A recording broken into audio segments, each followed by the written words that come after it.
എൻ്റെ പേര് എലിസബത്ത് മാത്യു. ഞാൻ കുറവലിങ്ങാട്ട് നിന്ന് വരുന്നു. ഞാനൊരു ഡയറ്റീഷ്യനാണ്. ഞാൻ തിരുവല്ല ബിലീവേഴ്സിലാണ് ലാസ്റ്റ് വർക്ക് ചെയ്തത്. കറൻ്റ്ലി വർക്ക് ചെയ്യുന്നില്ല. ഇതെൻ്റെ ഹസ്ബൻഡ് ഡോൺ. ഞങ്ങളുടെ കുഞ്ഞ് ജോവിറ്റ മരിയ ഡോൺ. ഞാൻ ഉടമ്പടി എടുത്തത് ഡിസംബർ 2022 27-ാം തീയതി ആയിരുന്നു. ആദ്യമേ തന്നെ ഞങ്ങളുടെ ഉടമ്പടി നിയോഗമായിട്ട് വെച്ചത് ഞങ്ങൾക്കൊരു കുഞ്ഞിനെ നൽകണമെന്നായിരുന്നു. കാരണം ഞങ്ങൾക്ക് 2 വർഷമായിട്ട് കല്യാണം കഴിഞ്ഞ് 2 വർഷമായിട്ട് കുഞ്ഞുങ്ങളില്ലായിരുന്നു. അപ്പോൾ ആരോഗ്യമുള്ള ഒരു കുഞ്ഞിനെ നൽകണം എന്നായിരുന്നു ഉടമ്പടി വെച്ചത്. 3 മാസം തികയുന്നതിന് മുമ്പ് തന്നെ ഞാൻ പ്രഗ്നൻ്റ് ആവുകയും അത് ആദ്യത്തെ നിയോഗം തന്നെ സാധിക്കുകയും ചെയ്തു. ഞാൻ പ്രഗ്നൻ്റ് ആകുന്നതിന് മാർച്ചിലാണ് ഞാൻ പ്രഗ്നൻ്റ് ആണെന്ന് അറിഞ്ഞത്.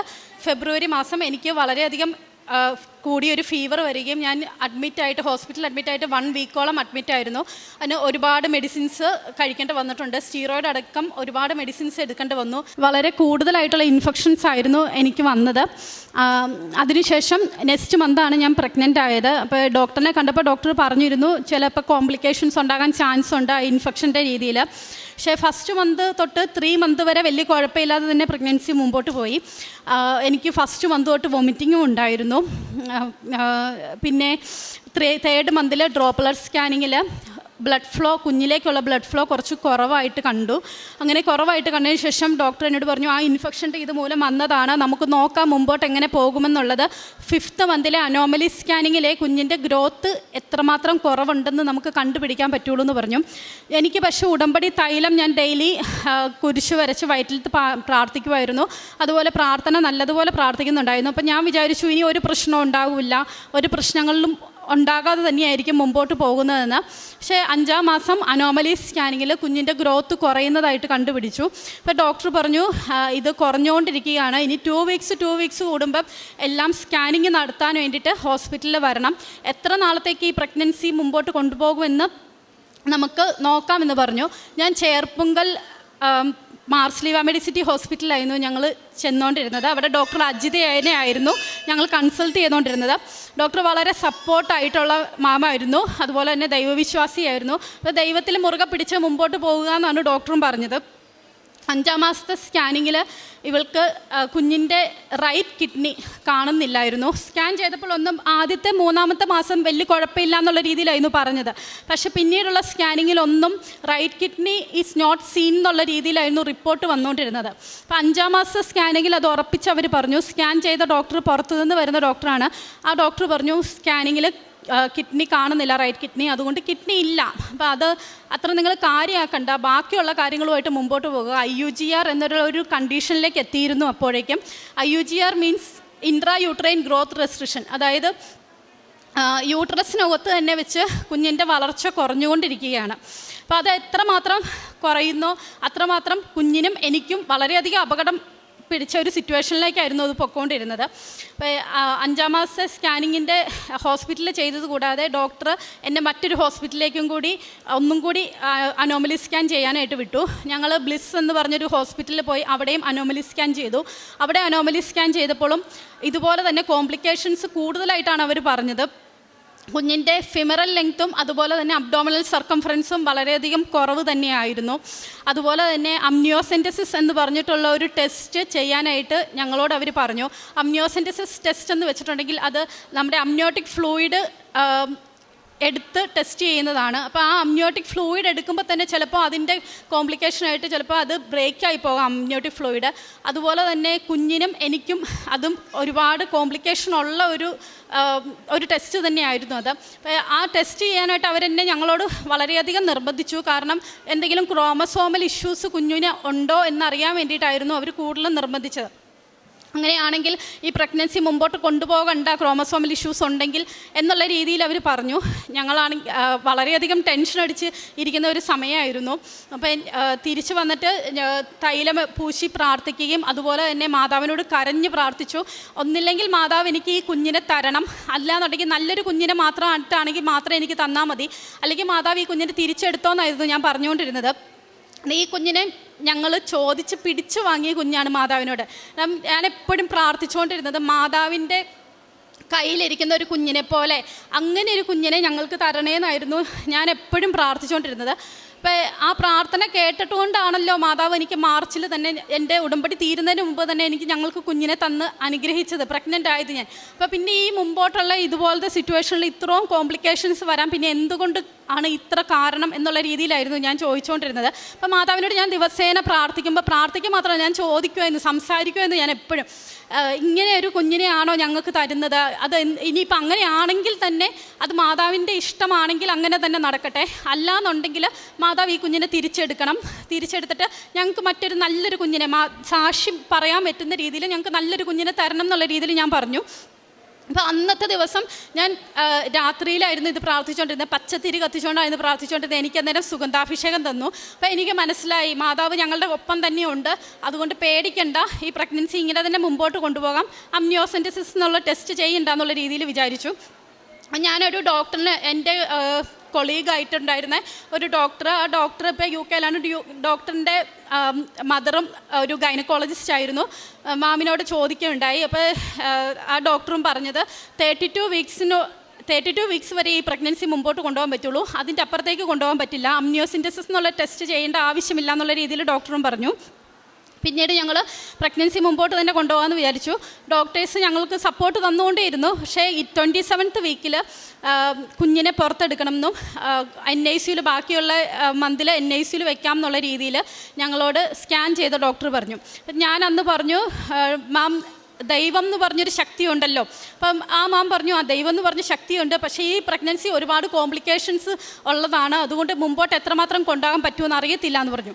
അപ്പം എന്നെ കൺസൾട്ട് ചെയ്യുന്ന ഡോക്ടർ പറഞ്ഞു, നമുക്ക് മാക്സിമം മുമ്പോട്ട് കൊണ്ടുപോകാം, എത്രമാത്രം മുമ്പോട്ട് കൊണ്ടുപോകാൻ പറ്റുമെന്നുള്ള രീതിയിൽ അത്രമാത്രം മുമ്പോട്ട് കൊണ്ടുപോകാം, ഹാപ്പി ആയിട്ട് തന്നെ ഇരിക്കാൻ പറഞ്ഞു. അപ്പം ഞങ്ങൾ അതിനുശേഷം അച്ഛനെ ഇവിടെ വന്ന് ഞങ്ങൾ കണ്ടു. ഞാൻ ഉടമ്പടി പുതുക്കാൻ വന്നിരുന്നു. അച്ഛനെ കണ്ടപ്പം അച്ഛനോട് കാര്യങ്ങൾ പറഞ്ഞു. അച്ഛൻ സൈത്ത് തന്നു, വയറ്റിൽ വരച്ച് പ്രാർത്ഥിച്ചു. അതുപോലെ തന്നെ അച്ഛൻ കാശുരൂപം തന്നിട്ട് തലയണയിൽ വെച്ചിട്ട് തലയണയ്ക്കകത്തിട്ട് ആ തലയണ കിടക്കാൻ പറഞ്ഞു എല്ലാ ദിവസവും. ഞാൻ അതിനനുസരിച്ച് കാശുരൂപം തലയണയ്ക്കകത്ത് തന്നെയായിരുന്നു ഇട്ട് പ്രാർത്ഥിച്ചുകൊണ്ടിരുന്നത്. അതുപോലെ തന്നെ അച്ഛനോട് റൈറ്റ് കിഡ്നി കുഞ്ഞിന് ഇല്ല എന്നുള്ള രീതിയിൽ അതും പറഞ്ഞിരുന്നു. അപ്പോൾ അച്ഛൻ എൻ്റെ ബോഡിയിൽ എൻ്റെ റൈറ്റ് കിഡ്നിയുടെ സ്ഥലത്ത് സൈത്ത് വരച്ച് പ്രാർത്ഥിക്കുകയും ഒരു കുഴപ്പമില്ല, പ്രശ്നമൊന്നും ഉണ്ടാകില്ല എന്ന് പറയൂ. അതിനുശേഷം നെക്സ്റ്റ് ടൈം സ്കാൻ ചെയ്തപ്പം ഡോക്ടർ പറഞ്ഞു, ചെറിയ രീതിയിൽ കിഡ്നിയുടെ ഒരു ഇത് കാണുന്നുണ്ട്, പക്ഷേ അത് കിഡ്നി ആണോ എന്നുള്ളത് സംശയമാണ്, അതുകൊണ്ട് ഞാൻ റൈറ്റ് കിഡ്നി സീൻ എന്ന് പറഞ്ഞിട്ട് എഴുതാം, റിപ്പോർട്ട് വിടാം, പക്ഷേ അത് ചിലപ്പോൾ കിഡ്നി ആകാൻ സാധ്യതയില്ല എന്നുള്ള രീതിയിലാണ് ഞങ്ങൾക്ക് ഇൻഫോം കിട്ടിയത്. പക്ഷേ എനിക്കത് ഉറപ്പുണ്ടായിരുന്നു, എൻ്റെ വീട്ടിലുള്ളവർക്കും ഉറപ്പുണ്ടായിരുന്നു. അച്ഛൻ സൈത്ത് വരച്ച് പ്രാർത്ഥിച്ചതാണ്, ഇവിടുത്തെ മാതാവിൻ്റെ അനുഗ്രഹം കൊണ്ട് എന്താണെങ്കിലും കിഡ്നി ഉണ്ടാകും എന്നുള്ളത്. പക്ഷെ കിഡ്നിയുടെ കഴിഞ്ഞും കൂടുതലായിട്ട് ഡോക്ടേഴ്സിനെ ടെൻഷൻ അടുപ്പിച്ചത് ഫിമറൽ ലെങ്ത് ഇവളുടെ കുറഞ്ഞുകൊണ്ടേ ഇരിക്കുകയായിരുന്നു. 5ാം മാസത്തെ സ്കാനിങ് കഴിഞ്ഞു, 6ാം മാസമായി.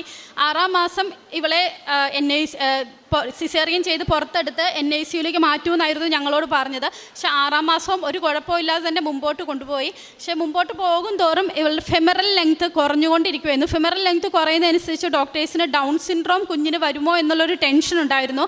അതുപോലെ അബ്ഡോമിനൽ സർക്കംഫറൻസും കുറഞ്ഞുകൊണ്ടേ ഇരിക്കുകയായിരുന്നു. അപ്പം ഞങ്ങളെല്ലാവരും വീട്ടിൽ നല്ലതുപോലെ ടെൻഷൻ അടിച്ചിരിക്കുന്ന ഒരു സമയമായിരുന്നു.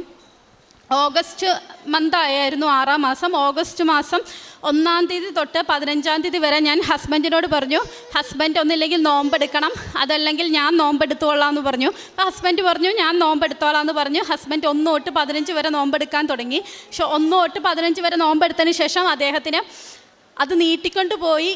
എൻ്റെ സിസേറിയൻ കഴിഞ്ഞ് കുഞ്ഞിനെ ഞങ്ങളുടെ കയ്യിൽ കിട്ടി. ഞങ്ങൾ വീട്ടിൽ വരുന്ന സമയം വരെ, അതായത് നവംബർ 14 വരെ എൻ്റെ ഹസ്ബൻഡ് മുട്ട സഹിതം എല്ലാ നോൺ വെജും ഉപേക്ഷിച്ച് ഫുൾ വെജിറ്റേറിയൻ ആയിട്ട് തന്നെയായിരുന്നു നോമ്പെടുത്തുകൊണ്ടിരുന്നത്. അതുപോലെ ഓഗസ്റ്റ് മാസം എനിക്ക് ചെറിയ ബ്ലീഡിങ് ഉണ്ടായി. അപ്പോൾ ഡോക്ടർ പറഞ്ഞു സെർവിക്സ് ചിലപ്പോൾ ഓപ്പൺ ആയതായിരിക്കാം, ചിലപ്പോൾ കുഞ്ഞിനെ എത്രയും പെട്ടെന്ന് എടുക്കണം എന്നുള്ള രീതിയിൽ പറഞ്ഞു, അഡ്മിറ്റ് ആകണം എന്നുള്ള രീതിയിൽ പറഞ്ഞു. ആ സമയത്തൊക്കെ ഞാൻ പ്രത്യക്ഷീകരണ പ്രാർത്ഥന ചൊല്ലിക്കൊണ്ടേയിരുന്നു. പ്രത്യക്ഷീകരണ പ്രാർത്ഥന ഞാനിവിടെ അച്ഛൻ്റെ ധ്യാനത്തിനിടയ്ക്ക് അതുപോലെ സാക്ഷ്യങ്ങളുടെ ഇടയ്ക്കും ഒക്കെ കേൾക്കുമായിരുന്നു. പ്രത്യക്ഷീകരണ പ്രാർത്ഥന കാണാതെ ചൊല്ലാൻ പറ്റുന്നത് ഭയങ്കര ഒരു അഭിഷേകം കിട്ടുന്ന ഒരു അവസ്ഥയാണെന്ന്. അപ്പം ഞാൻ എപ്പോഴും മാതാവിനോട് പ്രാർത്ഥിക്കുമായിരുന്നു, മാതാവേ എനിക്കും പ്രത്യക്ഷീകരണ പ്രാർത്ഥന ഇതുപോലെ തന്നെ കാണാതെ ചൊല്ലണം. കാരണം സ്കാനിങ് ടൈം റൂമിൽ ഞാൻ ഒറ്റയ്ക്ക് കിടക്കുകയാണ്. അപ്പം ആ സമയത്തൊക്കെ എനിക്ക് പ്രത്യക്ഷീകരണ പ്രാർത്ഥന ചൊല്ലിക്കൊണ്ട് കിടക്കണം. അങ്ങനെ പറഞ്ഞ് പ്രാർത്ഥിച്ച് ഞാൻ പ്രത്യക്ഷീകരണ പ്രാർത്ഥന കാണാതെ ചൊല്ലിക്കൊണ്ടിരുന്നു. അപ്പം അങ്ങനെ ചൊല്ലിക്കൊണ്ടിരുന്ന സമയത്ത് തന്നെ ഡോക്ടർ ഇത് എൻ്റെ ടെസ്റ്റ് ചെയ്തപ്പം സെർവിക്സ് ഓപ്പൺ ആയിട്ടില്ല. അതുപോലെ ഈ ബ്ലീഡിങ് എവിടെ നിന്നാണ് വരുന്നതെന്ന് പോലും അവർക്ക് അറിയത്തില്ലായിരുന്നു. അപ്പോൾ 5th മന്തിലെ സ്കാനിങ് കഴിഞ്ഞപ്പോൾ തന്നെ എനിക്ക് എക്കോസ്പിരിൻ എന്നുള്ളൊരു മെഡിസിൻ 75 mg ഞാൻ കഴിക്കുന്നുണ്ടായിരുന്നു. അത് 150 mg ആക്കി. അതുപോലെ എനിക്ക് ഹൈപ്പോതൈറോയിഡിസം പ്രഗ്നൻസി ഇൻഡ്യൂസ്ഡ് ആയിട്ട് വന്നിട്ടുണ്ടായിരുന്നു. അതിൻ്റെ മെഡിസിൻ ഞാൻ കഴിക്കുന്നുണ്ടായിരുന്നു. പിന്നെ എനിക്ക് പ്രഗ്നൻസിക്ക് മുമ്പ് തന്നെ 3 പ്രാവശ്യം കോവിഡ് വന്നിട്ടുണ്ടായിരുന്നു. അപ്പോൾ ഞാൻ ഓൾറെഡി ആസ്മാറ്റിക് ആയിരുന്നു. അപ്പോൾ ഈ ആസ്മ ഉള്ളത് കൊണ്ട് തന്നെ പ്രഗ്നൻസിയിൽ വളരെയധികം കോംപ്ലിക്കേഷൻസ് ഡോക്ടേഴ്സ് പ്രതീക്ഷിച്ചിരുന്നു. ഇപ്പോൾ സിസേറിയൻ ആണ് സംഭവിക്കാൻ പോകുന്നത്, നോർമൽ ഡെലിവറി നടക്കില്ല എന്നും അവർ പറഞ്ഞു.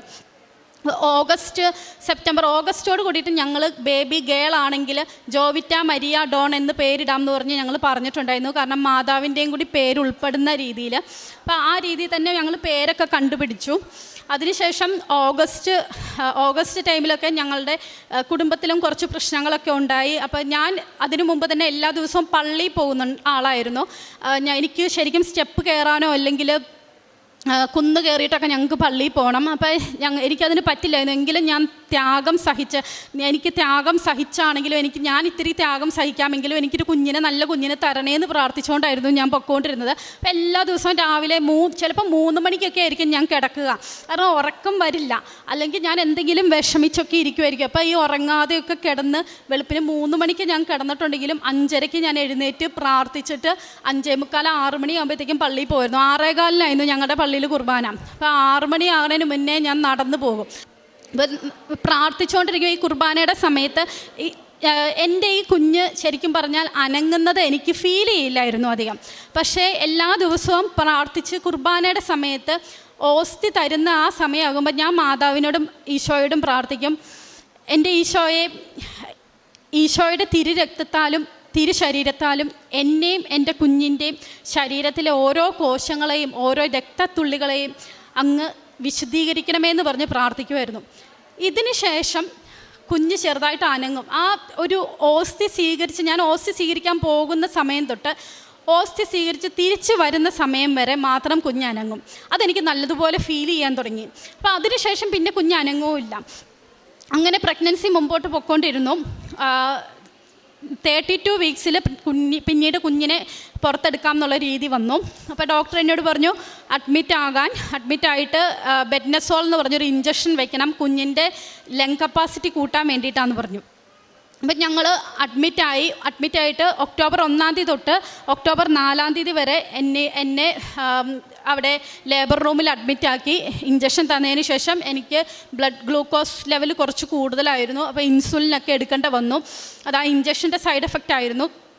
അതിനുശേഷം എനിക്ക് അത്രയും നാൾ ഞാൻ എല്ലാ ദിവസവും കുർബാനയ്ക്ക് പോയിക്കൊണ്ടിരുന്നതായിരുന്നു. എനിക്ക് ഭയങ്കര വിഷമായിരുന്നു. ആ സമയങ്ങളിൽ കുർബാനയ്ക്ക് പോകാൻ പറ്റില്ല, ഒരു ഫോൺ പോലും യൂസ് ചെയ്ത് കുർബാന കാണാൻ പറ്റില്ല, അവിടെ ഫോൺ യൂസ് ചെയ്യാൻ സമ്മതിക്കില്ലായിരുന്നു. അപ്പം ഞാൻ എപ്പോഴും ഹസ്ബൻഡ് വരുമ്പോൾ പറയുമായിരുന്നു എനിക്ക് ഭയങ്കര വിഷമാകുക, കുർബാന സ്വീകരിക്കാഞ്ഞിട്ട് എനിക്ക് ഭയങ്കരമായിട്ട് വിഷമാകുകയെന്ന്. അതുപോലെ ഞാൻ എൻ്റെ ഡോക്ടറിനോട് പെർമിഷൻ എടുത്തിട്ടുണ്ടായിരുന്നു ഞങ്ങൾക്ക് ഒന്നിച്ച് അവിടെ പ്രാർത്ഥിക്കാനുള്ള ഒരു അവസരം തന്നെ എന്നുള്ളത്. രാവിലെ 5:30 അതുപോലെ രാത്രിയിൽ കൊന്ത ചൊല്ലിയിട്ട് പ്രാർത്ഥിക്കാൻ വേണ്ടിയിട്ടും. അപ്പോൾ അതുകൊണ്ട് അവർ ഡോക്ടർ തന്നെ നേഴ്സുമാരോട് പറഞ്ഞ് നേഴ്സുമാരും ഡോക്ടറും കൂടി ഒരു റൂം ഞങ്ങൾക്ക് ചെറിയൊരു റൂം അറേഞ്ച് ചെയ്ത് തന്നിട്ടുണ്ടായിരുന്നു. അപ്പോൾ എല്ലാ ദിവസവും രാവിലെ ഒരു 5:30 ആകുമ്പോൾ ഹസ്ബൻഡ് വരും. അതുപോലെ തന്നെ രാത്രിയിലും ഹസ്ബൻഡ് വന്ന് ഞങ്ങൾ ഒന്നിച്ച് കൊന്ത ചൊല്ലി പ്രാർത്ഥിച്ചിട്ട് രാത്രിയിലത്തെ ഉടമ്പടിയുടെ പ്രാർത്ഥനയും കൂടി ചൊല്ലിയിട്ടാണ് ഹസ്ബൻഡ് പൊയ്ക്കൊണ്ടിരുന്നത്. അപ്പോൾ അതിന് ഒരുപാട് നല്ല നന്ദിയുണ്ട് ആ സിസ്റ്റേഴ്സിനോട്, മാർസിലീവയിലെ അത്രയും നല്ല സപ്പോർട്ടീവായിട്ടായിരുന്നു അവർ പെരുമാറിക്കൊണ്ടിരുന്നത്. അതുപോലെ അവിടെ പ്രഗ്നൻ്റ് ആയിട്ടുണ്ടായിരുന്ന ലേബർ റൂമിൽ ഫുൾ ടൈം ഞാൻ പ്രാർത്ഥന തന്നെയായിരുന്നു. അപ്പോൾ പ്രഗ്നൻ്റ് ആയിട്ടുണ്ടായിരുന്ന എല്ലാവരുടെയും അടുത്ത് കൊണ്ടുപോയി ഞാൻ തൈലമൊക്കെ പരട്ടുകയും അവരോട് പ്രാർത്ഥിക്കാൻ പറയുകയും ഒക്കെ ചെയ്യുമായിരുന്നു.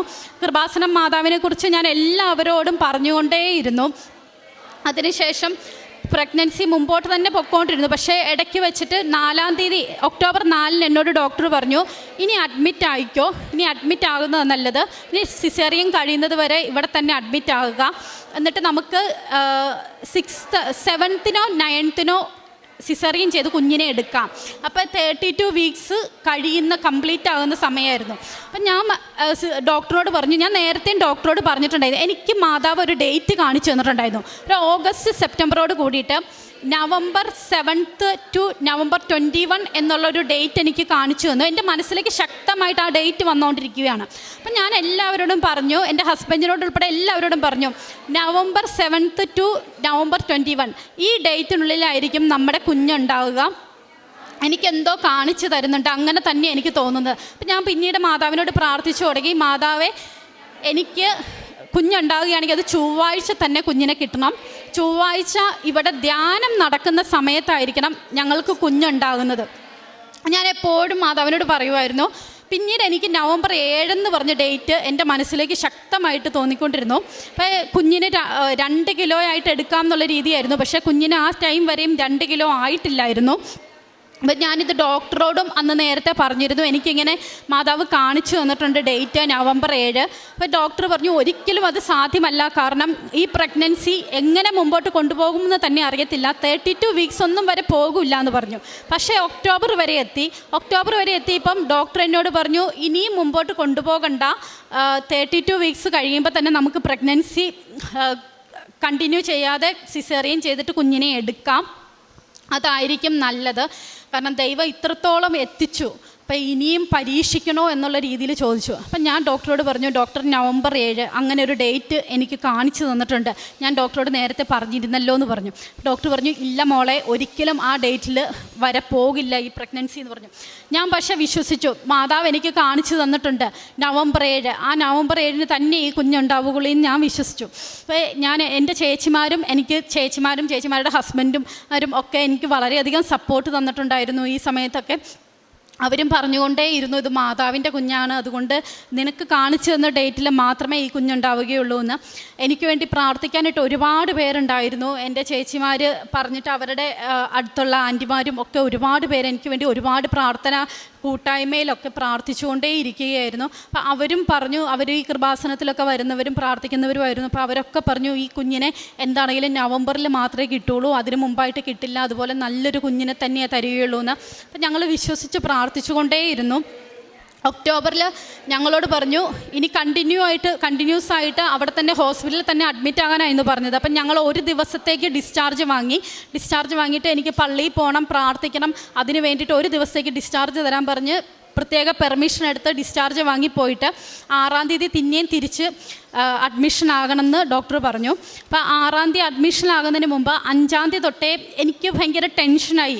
കാരണം ഇങ്ങനെ മാതാവ് എനിക്ക് കാണിച്ചു തന്നു, പക്ഷേ എങ്കിൽ പോലും ഇപ്പോൾ പ്രഗ്നൻസി കണ്ടിന്യൂ ചെയ്യണ്ടെന്നാണല്ലോ പറയുന്നത്.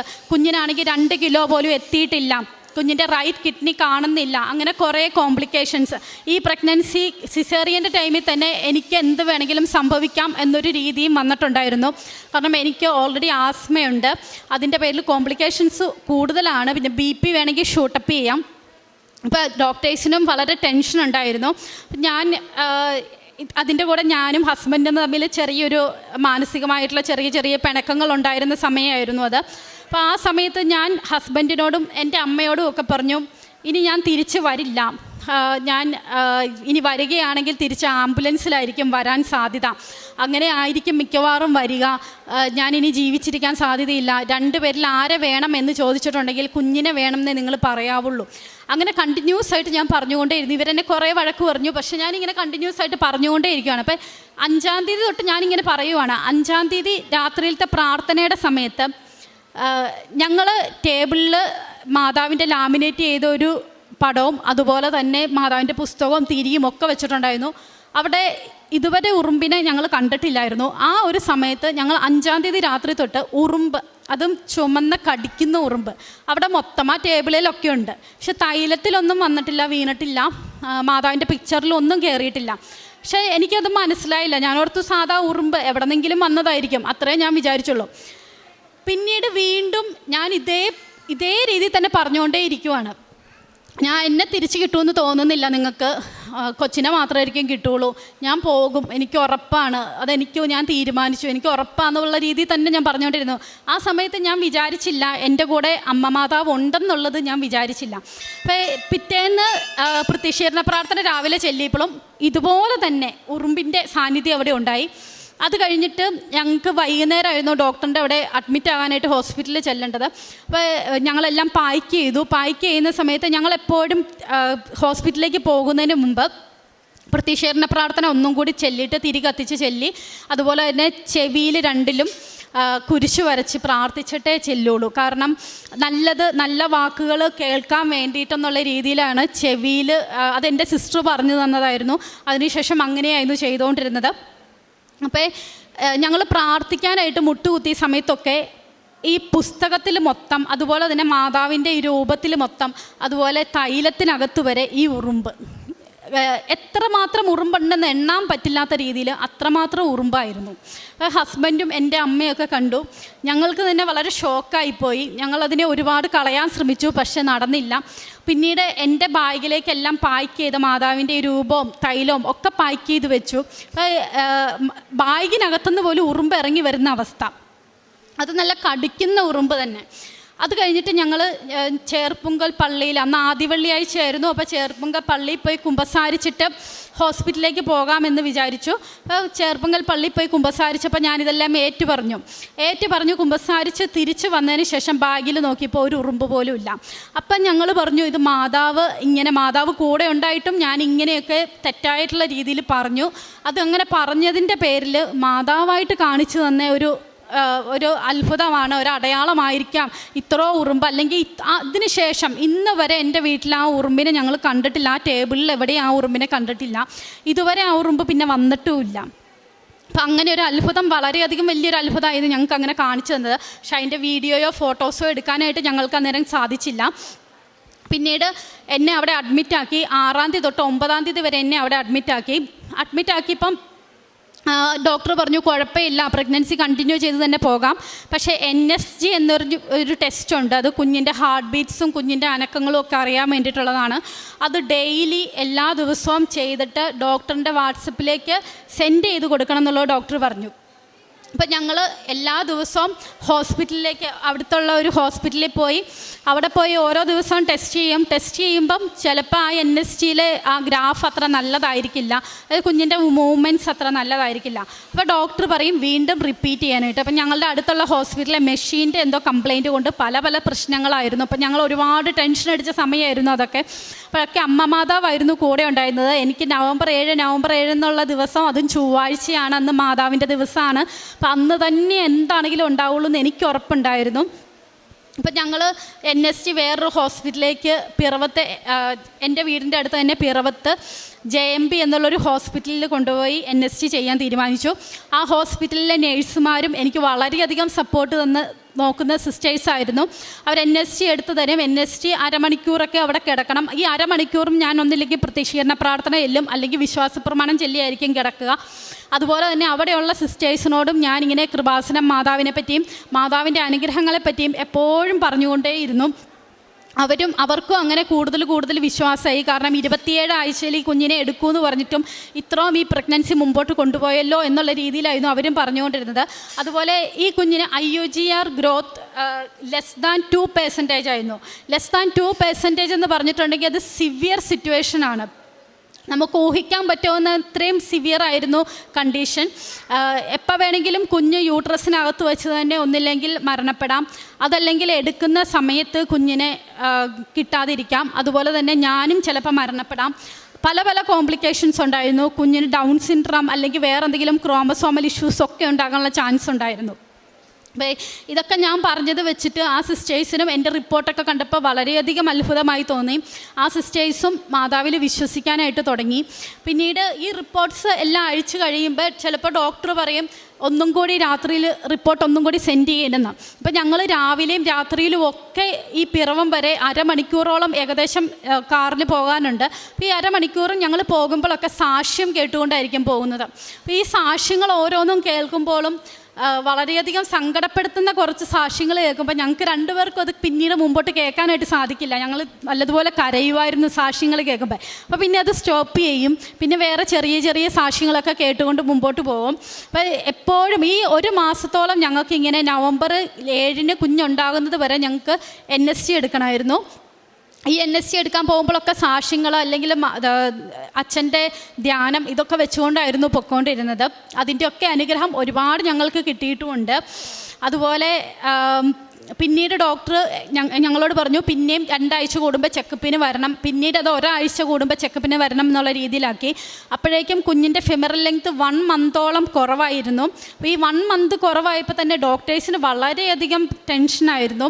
അതിനുശേഷം ഡോക്ടർ എന്നോട് പറഞ്ഞു നമുക്ക് നോക്കാം മോളെ, എത്രമാത്രം മുമ്പോട്ട് പോകുന്നു അത്രമാത്രം നമുക്ക് മുമ്പോട്ട് പോകാം, കൊണ്ടുപോകാൻ നോക്കാം. പ്രഗ്നൻസി ഇത്രയും എത്തിയില്ലേ, അപ്പോൾ ഇനി 34 വീക്സിൽ നമുക്ക് എടുക്കാൻ നോക്കാമെന്ന് പറഞ്ഞു. 34 വീക്സ് കഴിഞ്ഞു, 36 വീക്സായി. 36 വീക്സും കഴിഞ്ഞ് 38 വീക്സിൽ കറക്റ്റ് നവംബർ 7 ഞങ്ങളുടെ ഈ കുഞ്ഞിനെ ഞങ്ങൾക്ക് മാതാവ് തന്നത്. അപ്പം ഡോക്ടർ നവംബർ 5 ഡേറ്റ് പറഞ്ഞത്. നവംബർ 4, 5 ആ സമയത്തായിരുന്നു ഡേറ്റ് പറഞ്ഞത്. നവംബർ 7 നമുക്ക് സിസേറിയൻ ചെയ്യാം, അപ്പം നവംബർ 6 അഡ്മിറ്റ് ആയാൽ മതി എന്ന് എന്നോട് പറഞ്ഞു.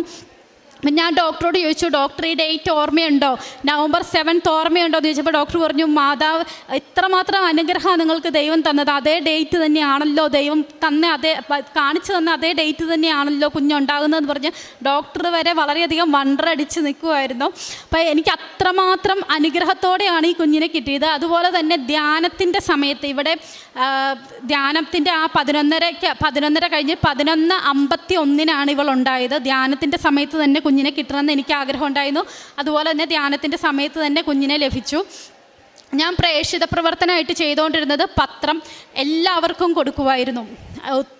എനിക്ക് പ്രഗ്നൻസി ടൈമിൽ തന്നെ ഞാൻ സ്റ്റെപ്പൊക്കെ കയറിയിട്ടാണെങ്കിലും കുറവിലങ്ങാട്ടുപള്ളിയിലാണെങ്കിലും അല്ലെങ്കിൽ മറ്റു പള്ളികളിലോ അല്ലെങ്കിൽ ബസ് സ്റ്റാൻഡുകളിലും ഒക്കെ ആയിട്ട് പത്രം വിതരണം ചെയ്യുമായിരുന്നു. ഇവിടെ വന്ന് ഉടമ്പടി എടുത്ത സമയത്ത് ഞാൻ മാതാവിനോട് പ്രാർത്ഥിച്ചൊരു കാര്യം ഉണ്ടായിരുന്നു. എനിക്ക് സാക്ഷ്യം പറയാനുള്ള അവസരം തരരുത്, ഞാൻ സാക്ഷ്യം പറയില്ല. എനിക്ക് എല്ലാവരുടെയും മുമ്പിൽ വെച്ച് സാക്ഷ്യം പറയാനൊക്കെ വളരെ ചമ്മലുള്ള ആളാണ് ഞാൻ. നന്നായിട്ടൊക്കെ സംസാരിക്കുന്ന ആളാണ്, പക്ഷേ എനിക്ക് സാക്ഷിയൊക്കെ ഇങ്ങനെ മൈക്കൊക്കെ പിടിച്ചിട്ട് എനിക്ക് വളരെ ബുദ്ധിമുട്ടാണെന്നൊക്കെ മാതാവിനോട് പറഞ്ഞു. പക്ഷേ ഒരു 5th മന്തോട് കൂടിയിട്ട് പ്രഗ്നൻസിയിൽ ഇത്രയും കോംപ്ലിക്കേഷനൊക്കെ വന്ന് 5th മന്തോട് കൂടിയിട്ട് ഞാൻ മാതാവിനോട് പ്രത്യേകം പറഞ്ഞുകൊണ്ടിരുന്ന കാര്യം, മാതാവെ എന്നെ പ്രത്യക്ഷീകരണത്തിൻ്റെ സാക്ഷിയാക്കി മാറ്റണമേ എന്നായിരുന്നു. കാരണം അത്രമാത്രം ഞാൻ മാതാവിലേക്ക് വിശ്വസിച്ചു. അതുപോലെ സാക്ഷ്യം പറയണം എന്നുള്ള അതിയുറച്ച വിശ്വാസമായിരുന്നു എനിക്കുണ്ടായിരുന്നത്. അതുകൊണ്ട് ഞാൻ എപ്പോഴും മാതാവിനോട് പറയുമായിരുന്നു, മാതാവെ അമ്മയുടെ പ്രത്യക്ഷീകരണത്തിൻ്റെ സാക്ഷിയാക്കി ഞങ്ങളെ നിലനിർത്തണം. അപ്പോൾ ഒക്ടോബറിൽ ഇങ്ങനെ കോംപ്ലിക്കേഷനൊക്കെ വന്ന ശേഷം എനിക്ക് ഇവിടെ വന്ന് ഉടമ്പടി എടുക്കാനും സാധിക്കാതെ വന്നപ്പോൾ പെട്ടെന്നൊരു ദിവസം ഹസ്ബൻഡിന് തോന്നി ഉടമ്പടി എടുക്കണം, ഉടമ്പടി എടുത്തേ പറ്റൂ എന്നുള്ളത്. അപ്പോൾ ഹസ്ബൻഡ് ഒക്ടോബർ 14 ഇവിടെ വന്ന് ഉടമ്പടി എടുത്തു. അപ്പോൾ ഹസ്ബൻഡിലും വിശ്വാസം വർദ്ധിക്കുകയാണ് ഉണ്ടായത് ആ സമയത്ത്.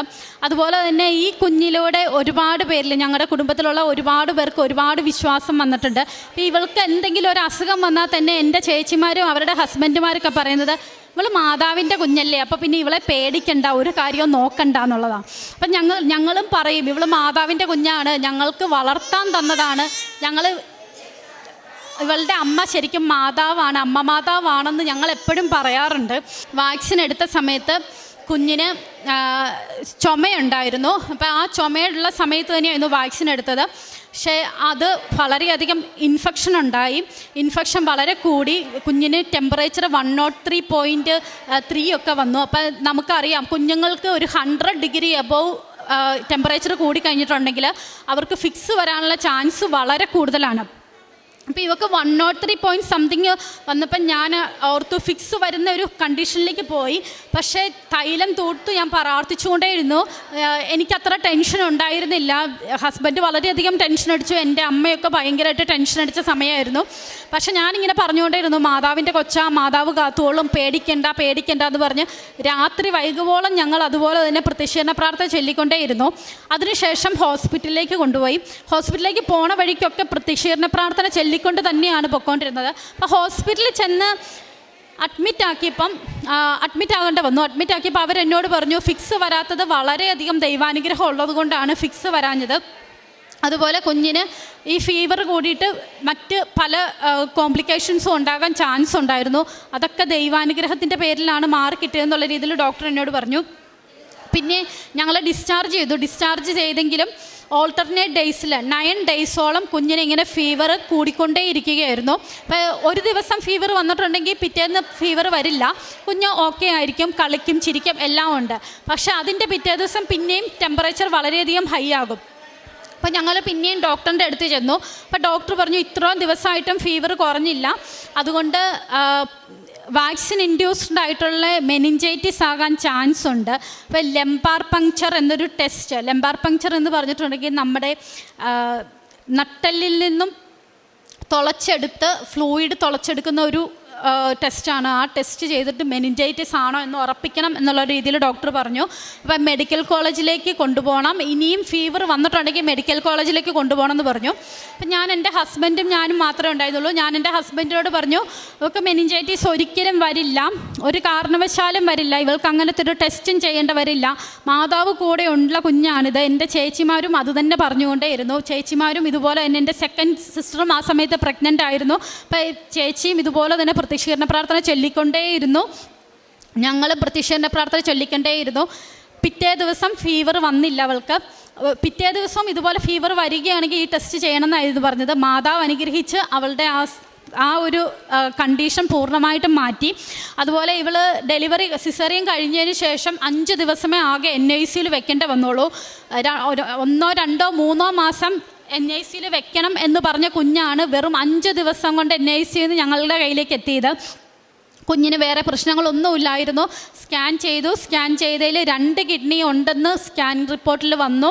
അതുപോലെ കുഞ്ഞിന് ഫസ്റ്റ് സ്കാനിങ്ങിൽ തന്നെ എക്കോയിൽ ചെറിയൊരു ഇഷ്യൂ ഉണ്ടായിരുന്നു. അപ്പോൾ എക്കോയിലുള്ള ഇഷ്യൂ ഹാർട്ടിന് ഹോൾ ഉണ്ടോ എന്നൊരു സംശയമുണ്ട്, അതുകൊണ്ട് 3rd മന്തിൽ ഒന്നും കൂടി സ്കാൻ ചെയ്യണമെന്ന് പറഞ്ഞു. അപ്പോൾ അങ്ങനെ ഞങ്ങൾ ഈ വിഷൻ, അതുപോലെ ഹിയറിംഗ് പ്രോബ്ലം ഇങ്ങനെയൊക്കെ കുഞ്ഞിന് വരാമെന്ന് പറഞ്ഞു. അതൊക്കെ മാതാവായിട്ട് ഒന്നും വരാതെ നല്ല രീതിയിൽ പൂർണ്ണ ആരോഗ്യത്തോടെ തന്നെ കുഞ്ഞിനെ തന്നു.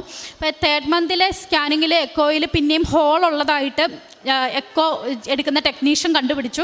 ടെക്നീഷ്യൻ പറഞ്ഞു ഇങ്ങനെ ഹോളുണ്ട്, അതുകൊണ്ട് ജന്മന ഹോൾ ഉള്ളതാണോ എന്ന് എന്നോട് ചോദിച്ചു. അപ്പം ഞാൻ പറഞ്ഞു ഹോളോ അങ്ങനെ ഞങ്ങൾ കേട്ടിട്ടില്ല, ഇതുവരെ അങ്ങനെ ആരും പറഞ്ഞിട്ടില്ല എന്ന് പറഞ്ഞു. അപ്പോൾ ഹോൾ ഉള്ളതായിട്ടാണ് തോന്നുന്നത്, ഡോക്ടറിനെ കൊണ്ട് ഒന്നും കൂടി നോക്കിക്കാമെന്ന് പറഞ്ഞു. അപ്പം ആ സമയത്തൊക്കെ ഞാൻ മാതാവിൻ്റെ അടുത്ത് പറഞ്ഞു, അമ്മ മാതാവേ, അമ്മ ഇവിടെ പ്രത്യക്ഷപ്പെട്ടിട്ടുണ്ടെങ്കിൽ അത് സത്യമാണെങ്കിൽ, ഞാനിവിടെ സാക്ഷ്യം പറയണമെങ്കിൽ, ഈ സാക്ഷ്യത്തിലൂടെ മറ്റുള്ളവർ ഇത് അറിയണമെങ്കിൽ, അമ്മ ഈ കുഞ്ഞിൻ്റെ ഹാർട്ടിന് ഒരു ഹോളും ഇല്ലാതെ എനിക്കിപ്പോൾ തന്നെ അത് കാണിച്ചു തരണമെന്ന് പറഞ്ഞു. ഞാൻ ആ എക്കോ എടുക്കുന്ന ആ സമയം ഫുള്ള് മാതാവിൻ്റെ കാശുരൂപം ഇവളുടെ നെഞ്ചിൽ ഇടതുവശത്ത് വെച്ച് പ്രാർത്ഥിച്ചുകൊണ്ടേയിരുന്നു. അതിനുശേഷം എക്കോ എടുത്തപ്പം ഇവൾക്ക് ഒരു കുഴപ്പമില്ലായിരുന്നു, ഫുൾ നോർമലായിരുന്നു. മാതാവ് ചെറുതും വലുതുമായ ഒരുപാട് അനുഗ്രഹങ്ങളാണ് ഞങ്ങളുടെ ജീവിതത്തിൽ തന്നുകൊണ്ടിരിക്കുന്നത്. പ്രത്യേകിച്ചും ഈ കുഞ്ഞിലൂടെയാണ് ഞങ്ങൾക്ക് ഒരുപാട് അനുഗ്രഹങ്ങൾ തരുന്നത്. അതിന് അമ്മ മാതാവിനോടും തിരുക്കുമാരനോടും കോടാനുകോടി നന്ദി പറയുവാനുണ്ട്. അതുപോലെ തന്നെ ഞാൻ കാരുണ്യപ്രവൃത്തിയായിട്ട് എല്ലാ ആഴ്ചയിലും പ്രഗ്നൻസി സിസേറിയന് പോകുന്നിട്ട് ലാസ്റ്റ് വീക്ക് വരെ ഫുഡ് ഞാനും അമ്മയും കൂടി ചേർന്ന് ഉണ്ടാക്കിയിട്ട് കൂത്താട്ടോളത്ത് പള്ളിയിലോ അല്ലെങ്കിൽ ചേർപ്പുങ്കൽ ഹോസ്പിറ്റലിൽ പോകുമ്പോൾ ചേർപ്പുങ്കൽ പള്ളിയിലോ ആയിട്ട് 5 or 10 പേർക്ക് കൊടുക്കുമായിരുന്നു. പ്രഗ്നൻസി സിസേറിയൻ കഴിഞ്ഞതിന് ശേഷം ഒരു 3 മാസത്തിന് ശേഷം ഞാൻ വീട്ടിൽ ഫുഡ് ഉണ്ടാക്കിയിട്ട് അടുത്തുള്ള താലൂക്ക് ഹോസ്പിറ്റലിൽ കൊണ്ടുപോയി അവിടെ പേഷ്യൻസിനും ബൈസ്റ്റാൻഡേഴ്സിനുമായിട്ട് വിതരണം ചെയ്യുമായിരുന്നു. ഇനിയും ജീവിത അവസാനം വരെ ഈ പ്രത്യക്ഷീകരണത്തിൻ്റെ സാക്ഷിയായി തന്നെ നിലനിർത്തണമെന്നാണ് പ്രാർത്ഥന. മരണം വരെയും ഈ സാക്ഷ്യം, ഈ ഉടമ്പടിയിൽ വിശ്വസിച്ചുകൊണ്ട് ജീവിക്കുവാനാണ് ആഗ്രഹിക്കുന്നത്. എൻ്റെ കുഞ്ഞ് വളരുന്നതിനനുസരിച്ച് കുഞ്ഞിനും ഇതൊക്കെ പറഞ്ഞു കൊടുത്ത് അമ്മയിലുള്ള വിശ്വാസം വർദ്ധിപ്പിക്കണമെന്ന് ആഗ്രഹിച്ചുകൊണ്ട് നിർത്തുന്നു. സാമുവേലിൻ്റെ 1-ാം പുസ്തകം 1-ാം അധ്യായത്തിൽ ഹന്നായുടെ പ്രാർത്ഥനയുണ്ട്. മക്കളില്ലാതിരിക്കുന്ന ഹന്ന വാഗ്ദാന പേടകത്തിനടുത്ത് അവളുടെ അധരങ്ങൾ മാത്രം ചലിച്ചുകൊണ്ട് ഇരിക്കുന്ന അവസ്ഥയിൽ, അതായത് ഒരു ഭ്രാന്തിയെപ്പോലെ പുലമ്പിക്കൊണ്ടിരിക്കുന്ന ഒരു അവസ്ഥ, സങ്കടം കൊണ്ടാണത്. സങ്കടം കൊണ്ട് അങ്ങനെ എന്തൊക്കെയോ പറയുന്നത് പോലെയാണ് ഏലി പുരോഹിതന് തോന്നുന്നത്. അപ്പോൾ പുരോഹിതൻ അവളോട് ചോദിക്കുന്നുണ്ട്, നീ മദ്യപിച്ച് വന്നിരിക്കുകയാണോ എന്നൊക്കെ. എന്നാൽ അവൾ പറയുകയാണ്, എന്നെ അധപ്പതിച്ചവളായി കാണരുതേ. എനിക്കൊരു കുഞ്ഞില്ല, എൻ്റെ ഹൃദയ വ്യഥയാണ് ഞാൻ കർത്താവിൻ്റെ സന്നിധിയിൽ പറഞ്ഞുകൊണ്ടിരിക്കുന്നത്. അപ്പോൾ പുരോഹിതൻ അവളെ ആശ്വസിപ്പിച്ച് പറഞ്ഞു വിടുന്നുണ്ട്, സമാധാനമായി പോവുക, ഇസ്രായേലിൻ്റെ ദൈവം നിൻ്റെ പ്രാർത്ഥന സാധിച്ചു തരട്ടെ. അനന്തരം അവൾ പോയി ഭക്ഷണം കഴിച്ചു. പിന്നീട് ഒരിക്കലും അവളുടെ മുഖം മ്ലാനമായിട്ടില്ല. തങ്ങളുടെ കുഞ്ഞിൻ്റെ സാക്ഷ്യം എലിസബത്ത് മാത്യു എന്ന ഈ മകള് ഇവിടെ പങ്കുവയ്ക്കുമ്പോൾ ഓരോ ഘട്ടങ്ങളും ഈ മകള് വിവരിച്ച് തന്നെ പറഞ്ഞു. ഈ മകളൊരു ഡയറ്റീഷ്യനാണ്, മെഡിക്കൽ ലെവലിൽ അറിവുള്ളയാളാണ്. അപ്പോഴിങ്ങനെയുള്ളപ്പോൾ ഇവിടെ വന്ന് ഉടമ്പടി എടുത്തപ്പോഴേ പറഞ്ഞു, ഞാൻ സാക്ഷ്യം പറയില്ല, എനിക്കത് ഒരു അല്പം നാണക്കേടാണ് എല്ലാവരുടെയും മുമ്പിലൊക്കെ പറയാൻ എന്ന് പറഞ്ഞ് മറ്റ് കാര്യങ്ങളൊക്കെ ഞാൻ ചെയ്തു കൊള്ളാം എന്നാണ് ഈ മകൾ പറഞ്ഞത്. ഇന്ന് അൾത്താരയിൽ കയറി അമ്മ പ്രത്യക്ഷപ്പെട്ട ഈ തിരുനടയിൽ വന്ന് സാക്ഷ്യം പറയുവാൻ തനിക്ക് ലഭിച്ച കൃപയ്ക്ക് ഈ മകളും കുടുംബവും നന്ദി പറയുകയാണ്.